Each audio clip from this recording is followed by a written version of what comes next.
interesting author to show you that makes big deals about them was super easy.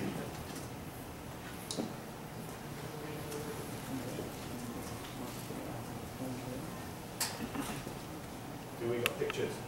We got pictures. That's my first major technical victory. Yes. Hello, everybody. This is not as much a talk as a presentation, discussion, something. You're welcome to throw questions at me. I'll tell you up front. I've only got 3 slides. I've got a lot of demo. Everybody knows what happens when you demo live, which is that it goes horribly wrong. So when it does, I want you all to give a rousing cheer. And we shall thank you very much. And I shall attempt to come up with sufficient of a joke while Gerald rushes up here and repairs everything. The other thing I'll tell you about us is everything you're about to see was written by the people you're now seeing, which is me and Gerald. And so you're welcome to dig into it and ask all of the questions to any depth you like, and I sincerely hope that you will, because as I said earlier, I've only got 3 slides. There's an awful lot more technology underneath this than there is user experience. I'm going to show you the evolution of the user experience that we've got with regard to working with Hadoop. So it sort of starts from, you know, I've been working with a company that programs a lot of Python, and Python's delicious, because you can write any set of symbols into the editor and it runs once on your desktop, and you ship it to the customer and it falls flat on its backside and never runs again. Because there's no type checking, and there's no analysis, and there's no nothing, right? The actual analysis of how long it takes you to write a program, it sort of looks like this. It takes you a second to write code, marvelous. If you're writing Python, you can ship it, you're done, right? If you're working with a decent language like C, Java, you compile it, you get your feedback. Now this tells you your first round of bugs. You will now fix that, and you'll go back and you'll write your code. And please note that you haven't yet embarrassed yourself in front of your customer. Now what happens? You throw the code at Jenkins. If you're working for a very smart organization, the test suite is able to run on your laptop. If you're working for a less smart organization, you have to throw the thing at a heavy-duty test server. Inevitably, you'll have to throw the thing at a heavy-duty test. How long does everybody's test suite take to run? We might have to do this as a show of hands. Who can run a full test suite in, say, 2 minutes to get a 60 or 70% coverage? Nobody. 20 minutes? 2 hours? Nobody. 10 hours? 20 hours? Who doesn't actually do that stage? There's some hands at the back, but I won't name you.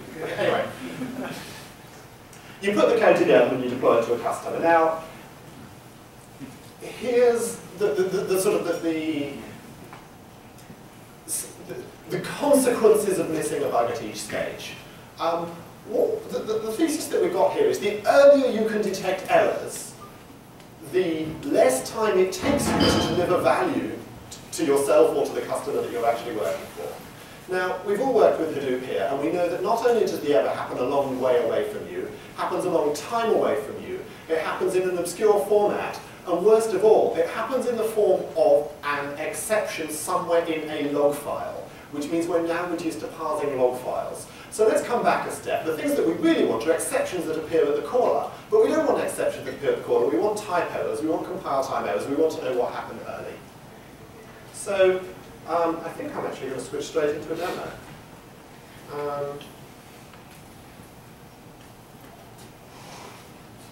Now, I'm going to play with a thing. Ooh, that's awfully small on this screen, isn't it? I'm not entirely sure what I can do about making it a little bit larger. I will do my best to describe it. Shout, ask questions, ask me to read things, because you can't really read the screen on here. I'm very sorry. This is what we get with HD TVs, is people use all the pixels. What we're looking at is a data flow programming environment. Now, what I can chuck into this is functional blocks. I can have a SQL script in it. I can have a pig script in it. What happens if I start editing that SQL script? I can start typing SQL code. Okay, so I wrote some SQL. I got myself a data flow. What I know about this code now is that it's, give or take, correct. Let's screw it up a bit. What happens? I get something with a red underline. It tells me what's going on. What happens if I do something like that? Symbol doesn't exist. Now, please note that this is all code which is going to go away and run on Hadoop. And it's going to run, I would say blindingly fast on Hadoop, may run blindingly fast on other things. But we found out whether this code is correct before we submitted it to Hadoop. Now we found out whether it's correct down to serialization, down to types, down to running sample data through it, down to doing all sorts of other things in an interactive environment where we can see this up front. So if we think about the first slide that we were on, what we're really in here is the 1 second category of finding bugs in this code. Now, we're compiler people, we're also optimizer people. I'm going to show you a couple of party tricks that this sort of optimizer can do. One of the interesting things you saw in this query is that I actually did a thing called OR, which is very rare in SQL. It turns out that it's absolutely required if you're going to do RDF searches or graph searches or implement Sparkle as a query language or anything else like that. The thing you'll see about this is that it's generated a multipath data flow. If you throw this same query at Oracle or Postgres or any of the classic SQL optimizers, it will do a Cartesian product of the first two relations and then filter that. And so you end up with this immense data set explosion which you just can't process. So, along with doing all of the checking, we've actually done a bunch of serious work on optimizing optimizing your job. Next thing you've got with SQL, let's create a view. So you can see that it's tagged up that view. I just typed at the bottom, create global view Z. It's tagged it up at the bottom. Let's go back and have a look at our root flow. Our root flow now has a data flow operator with a port on it which I can connect. That view is now consumable by other operators. Let's consume that view. So I can go on from there, and I can say, although I created an output from this Z here, I'm now actually going to join it on another data set, and I'm going to create another output view. What do you think we're going to get on our root flow? We're going to get a SQL operator that's got two visible views. Now, my data analysts like to process their initial data in SQL, so they're sort of familiar with it. It's great for taking a bunch of data and selecting the bits I want, but it's not necessarily so great for putting it together. So let's start working with pig.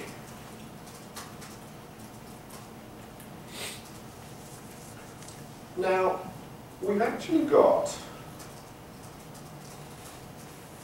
I can't quite remember pig, but here's the thing, I actually rely on the syntactical help at the bottom of the editor these days. What did I do wrong?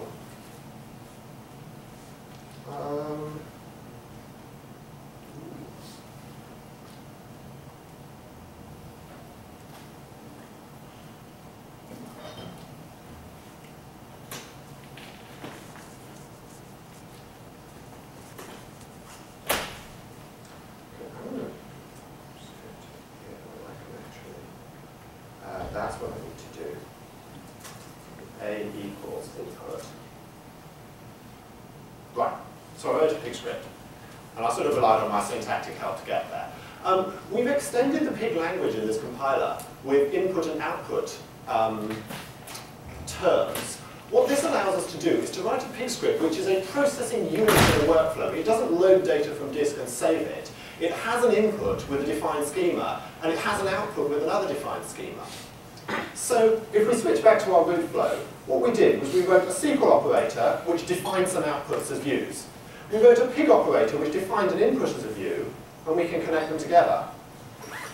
And now what we've got is the ability for multiple analysts writing in different languages, writing each part of the job in the language that suits them the best, to write subcomponents, to assemble those subcomponents into a business workflow, and to find out whether this workflow is correct before we submit it to the cluster. Because this whole assembly, if I take this and I expand it, I can actually have a look at this as a full workflow, including the SQL and the pig. I can start editing this workflow and deleting operators out of it. I can take these joints and I can reconnect them. I can use anti-joins. I can use whatever I like here. And this workflow gets type checked, it gets analyzed. So we've got the textual programming which gives us performance. We've got the graphical programming which gives us understandability, and we've got it all in one. Let's take a whole load of these operators that I just put together and let's just bung them up into a subflow. Now I've got a unit here which I created as a subflow which I can publish for other analysts to use, and so on and so on. And you can do essentially what you like with these operators and these scripts, and it will either continue to work or it will tell you why not. So, what did we really do here? this is the structure of the compiler that we're working with. This is a very early diagram of the compiler structure. What you've got at the top is input languages. Obviously, you've seen that Pig and SQL are two of them. We're looking at dealing with Sparkle and various of the RDF languages and other languages to allow you to merge all of these languages into a single data flow. What you're seeing at the bottom is the output languages. Now, that includes Hadoop MapReduce, it includes Spark, it will very likely include the lovely runtime presented by the gentleman here, since their performance graph showed that it was faster. We're largely agnostic as to runtime. And what you see in the middle is the compiler stages and the optimizer stages and everything else that puts the system together and tries to not only make your process faster, but actually choose which of the backends is the fastest one to run it on. And one of the best optimizations that Google Flume described was when your data set gets small enough, you pull it out onto the local executor and you just do it in heap. And we try to do exactly the same thing. So, set of input languages in an environment, all compiled together, output to whatever target you want to work on. This actually removes from the user the requirement to work out which backend it is they're going to target. You just have to say what you want to do and let the system work out which backend it wants to run it on, which it will generally do better than you are. And the other thing is that it doesn't have the legacy. It doesn't go, oh no, we've got to port all of this code from Spark to the next thing. Because it's done. The compiler does it. I was going to talk a little bit about the SQL optimization, just because that's so often glossed over. If you're challenged with joining four relations, typically if you read the System R paper, which is sort of the very earliest paper on SQL optimization, it says you join the smallest two relations, then you join the next one, smallest one, and then you join the next smallest one, and so you get up. One of the fun things is, when we're working in a system with big data and small data, and we're trying to join it all together, is you've got data with very different physical properties. You've got data with very different physical localities. And a lot of the database optimization papers that exist assume that while data may have different indexing properties or different table layout properties, it all has the same locality. Now we have a system where if you're joining two tables which are on HDFS, with two tables which are in Oracle, even if one of the HDFS tables is tiny, which the system will then load into the inner side of a hash join, it may make sense to join the two Oracle tables in Oracle before extracting that data into Hadoop MapReduce. Now comes the question, did you do that join in Spark or did you do it in Oracle? And the answer is it should not be your problem. System will work out the locality of the tables and will do the joins in the right places. Happy to take more questions on this because this is there's actually a presentation I gave at OSCON on classes of optimizer, which was basically hill climbing, algebraic, and NP hard. And the optimizer that we built for this is a full algebraic optimizer over the possible space of joins. It's I think, I haven't fully researched this, but it may be the only optimizer that explores the full algebraic space. And the reason for that is that the cost of getting this optimization wrong is so high. You know, you can turn something that takes seconds into something that takes hours. Scheduling the jobs onto the cluster and choosing which compute nodes run which parts of the job is also an optimization problem. It's essentially the same problem as scheduling for the PlayStation cell processor and things like that. The Hadoop cluster is a VLIW processor. It can execute 1,000 maps and then 1,000 reduces. And the scheduling problem for that we treat in exactly the same way. It's an NP problem. We use a SAT solver to solve it. The cost of executing a SAT solver to schedule a Hadoop job, I'm sure the people in the audience have tried it. For us, we're actually doing it almost in between key presses. You're watching it happen live, and the results of that are getting built into the results that you're seeing in the demo. Just to show you how fast this sort of thing can be done. If I start to delete this, and let's go for a new SQL script.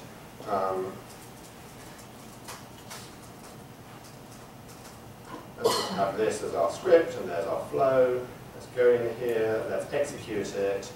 We've got our job manager down here, we'll refresh it, that's come back from the cluster. I'm not telling you the job's finished, but what I will tell you is that we can have a look at partial outputs from the job. And we can do this by clicking on points in this data flow graph and saying, what was the partial output at that point in the data flow graph? The job may not be finished for a few hours yet. So I'm going to go back to the thesis about performance speed. You can see that what we've done here is we've taken the basic write compile is now a 1-second job. The basic testing of finding out whether you've got the right data is now a 1-second job. And you can see how much closer we've got to being reliable in production here. What else do I want to do? Okay, so I talked about some of that demo. I did some ors, I did some horrible joins. What else would you like to see? Shout them out. Please. Aggregation with Windows. Oh, cool. Yes. Okay. I'm really glad you asked this because I completely forgot. You and I, and presumably a very few other poor, unfortunate souls in the audience, actually know the ANSI SQL windowing spec and syntax and semantics.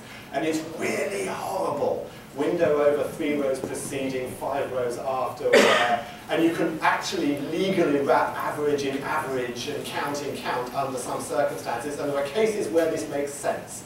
Now, I would absolutely demo it for you live if I could remember the syntax, which I can't, but I'm happy to talk about it afterwards, and we did do it. The only thing we didn't do in it was rows following, and I'm happy to take any of the questions that were offered to the preceding speakers about how you do, whether you do spilling or whether you do anything else, and actually we do an interesting trick with nmap and ring buffers to do the windowing implementation. We try to stay in RAM, but the windowing implementation that we used is essentially based on the hybrid hash join implementation from Teradata in, must have been about 1987, but you can do it with a graceful spilling. And you can actually be very neat in the JVM using a ring buffer of nmap data structures of the size of a block. And so you can do large windows very fast, but small windows perform with absolute in-memory performance. Other questions, please?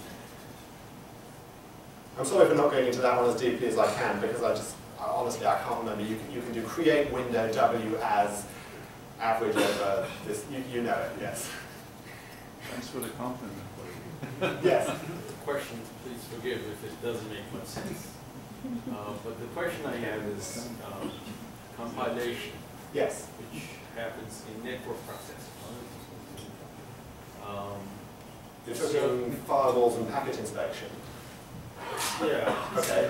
What I'm saying is there is at least a inclination to use network processors for certain functions that you're describing, which happen in Hadoop or MapReduce, for instance, things like aggregation, et cetera, et cetera. Yes. So my question is, can you discuss compilation that is happening in network processors and how it impacts or does not impact? For instance, I'll give you a very bad example. Network processors don't do a good job at processing TCP packets.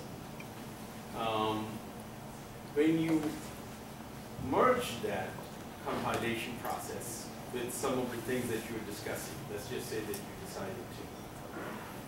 I'm going to give a lightweight answer because I'm And aware if it of doesn't some of make the sense, challenges. please forgive me. I'm aware of some of the challenges of compiling the network flows. I mean, one of the challenges has been solved by the previous gentleman, and actually we're going to look forward to putting Flink as one of the targets on the bottom of our graph. One of the challenges is the relationship between batch and streaming processing. Network processors is always streaming. Network processors are slightly special because you almost always get a bunch of custom ASIC for doing some of the offload, and so you have to be compiling to a very weird instruction set. I've been asked to do it. In our role as compiler engineers, we have looked at it. It's something we are basically treating as generic streaming processing. I'll go on with a couple more aspects of demo, because actually we haven't seen it all yet. So you did this experiment and you made this thing. What do you do with it now? How do you get it into production? And I'm actually going to show you another direction that the product is going in, which is what you saw was a rich Java Swing interface. What you're now looking at is a web interface for essentially the same thing, because the web is clearly the future, because Apple said so. So what you've got here is exactly the same thing. You've got the ability to create operators. We can go to our data schema. We can pull out a Hive table. Well, there's a Hive table in our graph. We can pull out a Postgres table. Oopsie, come back here. We can start to pull out Postgres tables, we can pull out test data tables. I can go for operators, I can say, right, I want to merge these two data sets. I can go into operators, I can look at the data. And so you can see how we're going towards the web, because that's basically the way that the processing is going. What happens when you're ready to produce it? Well, we actually export this thing as Java code. And so I can take this whole thing that I just built in the interface and I can spit it out as Java. The next interesting compiler challenge was to write the Java code that a human would write. We can all take an object graph and emit it as Java code. It comes out ugly as sin. It's not maintainable. So the next challenge was, we took this graph, we emitted very nice Java code that a human would write. It means you have to do a 3-pass compiler instead of a 1-pass, but it's all CPU cycles.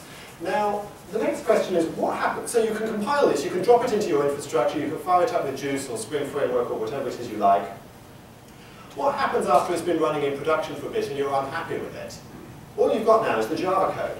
So it turns out, and I can't demonstrate it yet, that we can actually take this Java code, compile it and execute it using the Juninho engine and the custom class loader, and then reload that into the GUI. So even if you sit down there by hand and write a data flow with nodes and edges by hand, we can then load that into the GUI and edit it and tell you that your runtime types are safe and so on. So this is not just for experimentation, it actually lets you take these jobs that you've written or that your group of analysts have written, export them, put them into infrastructure, run it with cron or Uzi or your scheduler of choice, then take that Java code after your maintainers have edited it, reload it into the editor and play with it. And that really is all the demo I got today, I think. What should I miss? Other questions, please?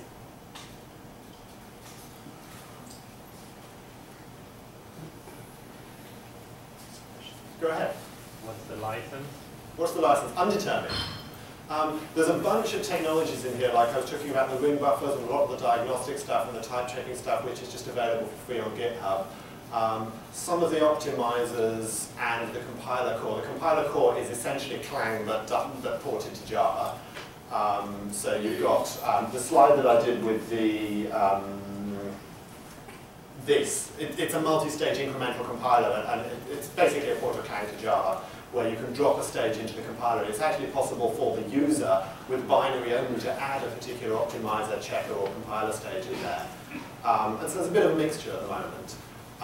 The mutators and executors that it runs on the back end are all open source, and they're basically chosen from the community as well. Yes?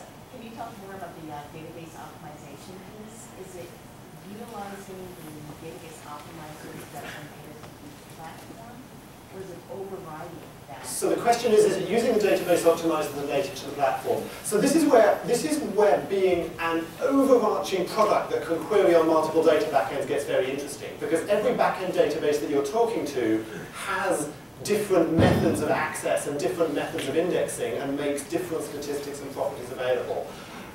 So obviously we have a generic couple of interfaces that let us talk to things that look like DHTs, things that look like sequential, and things that look like SQL. But beyond that, for databases that we've played with in particular depth, we are making an attempt to pull out the statistics from the tables and to use those in our planning. It's somewhat limited.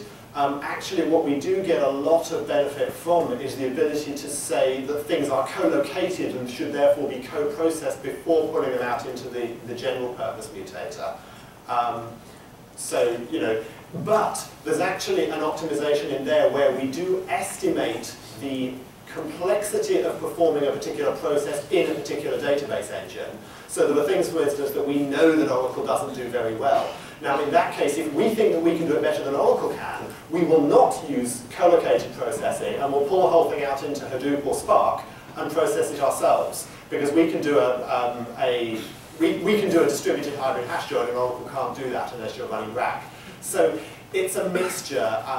I mean, the question that got asked to the previous speaker as to where do you get your statistics from, and the answer is you do your best. If you can't do your best, you make a guess. And if you can't make a guess, there was a paper by Astrahan and Chamberlain that just tells you what numbers to use if you don't know anything. Have you guys had a chance to work with some of the newer database platforms, the columnar database platforms like Vertica and Parcel? Haven't got Vertica because we are us. Who are we? The advantage you've got facing us is that you can ask us any questions because we built this stuff. We know what's in it. We play a lot with the DHTs, actually. Cassandra is a big favorite because one of the objectives here was to let people play with their runtime data in situ, and in some cases without affecting the behavior of the runtime platform that it's on. You know, the moment you run an ETL process, your data is stale. How do you solve that? Get rid of the ETL process. Well, I'll tell you another one.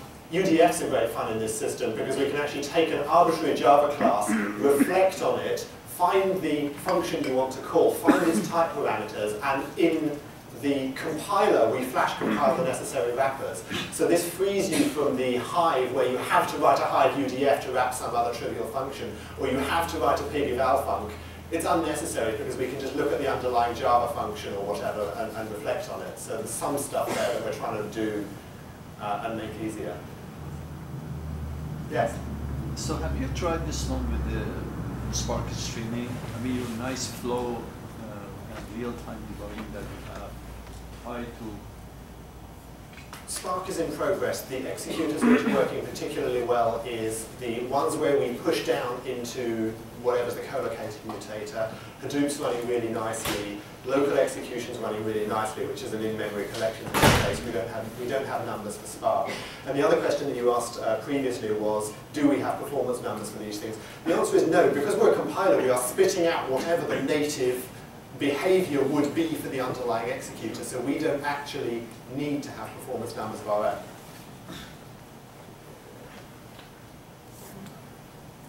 Anything else?